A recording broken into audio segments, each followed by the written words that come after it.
Tycoon ইণ্ডাষ্ট্ৰিয়েলিষ্ট ফাৰ-চাইটেড Ratan টাটাই এটা কথা কৈছিল যে সেই কথা আমি আখৰে আখৰে পালন কৰিব লাগে।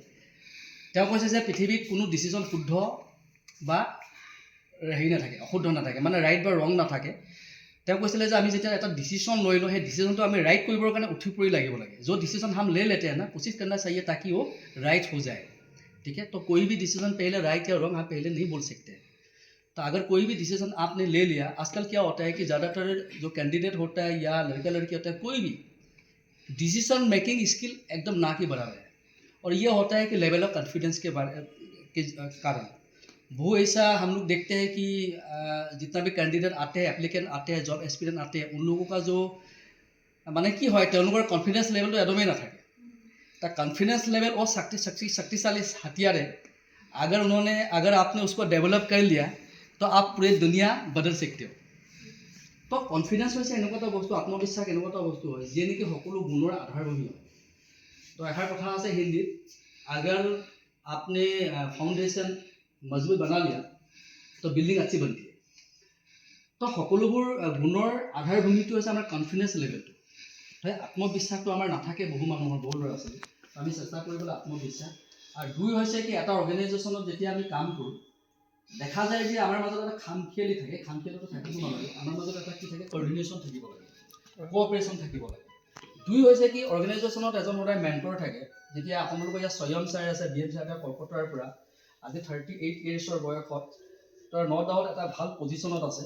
তো ইয়াৰ কাৰণে তাৰ যিখিনি ডেডিকেশ্যন আছে আৰু এই ডেডিকেশ্যন বা এই জাৰ্নি ইমান সহজে হোৱা নাই। तो মানুহৰ যদি লক্ষ্য ঠিক থাকে, अगर आदमी का गोल ठीक रहता है तो आदमी पहाड़ भी सील सकता है। तो इसका जीता जगता उदाहरण एग्जाम्पल है दशरथ मांझी। उन्होंने 22 साल में सिर्फ हाथुड़ी और ये क्या सेनी लगी मार के 22 सालों में उन्हें पहाड़ को फोड़ दिया, रास्ता बना दिया। यार पर এখন মুভিও আছে, আপোনালোকে হয়তো যদি চাইছে গম পাব। ঠিক আছে, তো KFC ফাউণ্ডাৰ কৰ্নেল চেণ্ডাৰ্ছ 55 বছৰ বয়সত এটা ডিচিশ্যন ল'লে। ডিচিশ্যনৰ এটা কনফিডেন্স লেভেল আছিল নিজৰ ওপৰত। আজি KFC গঠন কৰি দিলে, আজি গোটেই পৃথিৱীতে 20-22 আউটলেট আছে। তো এটা কথাটো হৈছে কি আপোনালোকে ধৰক ফেডাৰেল বেংকৰ জৰিয়তে ৰাইজৰ প্ৰতি যিটো সেৱা আগবঢ়াই আহিছে, এই সেৱা খুব সুন্দৰ সেৱা আগবঢ়াইছে। বেংকৰ প্ৰতি মানুহৰ আস্থা ভৰসা সদায়ে বেছি। আৰু যিহেতু ফাইনেন্সিয়েল লেনা দেনা হয়, মানুহে টকা পইচা ঘৰত নাৰাখে। টকা পইচা ঘৰত থোৱা মানে কি হয়, মানুহৰ অযথা বহুত খৰচা হৈ যাব।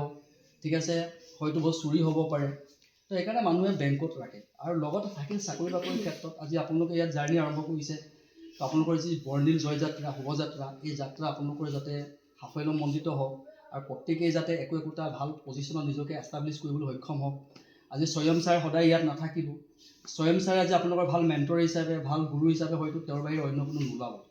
কিয়নো তেওঁ আজি ইমান বছৰৰ পৰা যেতিয়া এইটো ছেক্টৰত আছে, তো তেওঁলোকে উত্থান পতনটো দেখিছে। কাৰণ মানুহৰ জাৰ্ণিটো, কেৰিয়াৰৰ জাৰ্ণিটো ইমান মসৃণ নহয়, ইকুৱেল নেই হতে। তো ইয়াত বহুত উত্থান পতন থাকে। তো ইয়াত হয়তো আপোনালোকে বহুত নতুন পুৰণা এমপ্লয়ি ষ্টাফ আছে। তো সময়খিনি সদব্যৱহাৰ কৰিব। तो जिन व्यक्तियों समय जो सदव्यवहार नकरे, समय रहते हुए अगर खुद को बदल नहीं सकते हो, अगर बदल सकते हो बदल लो। अगर समय आपको बदलेगा तो बहुत तकलीफ होगी। क्यों समय से एनेकुवा वस्तु वो नदी की पानी की तरह होता है। हम एक ही पानी को दोबारा छू नहीं सकते। जो धारा एक बार जो बह गया वो वापस कभी नहीं आता है। तो समय एकेबारे नष्ट करिब नालागे, समय सदव्यवहार करक। समय जो सदव्यवहार करिब तेतिया समय आपनाक कि करिब तार उचित फलाफल দিব। और एक क्षेत्र में स्वयं ছাৰক मैं पुनर धन्यवाद जनाइছোঁ। आज कलकातार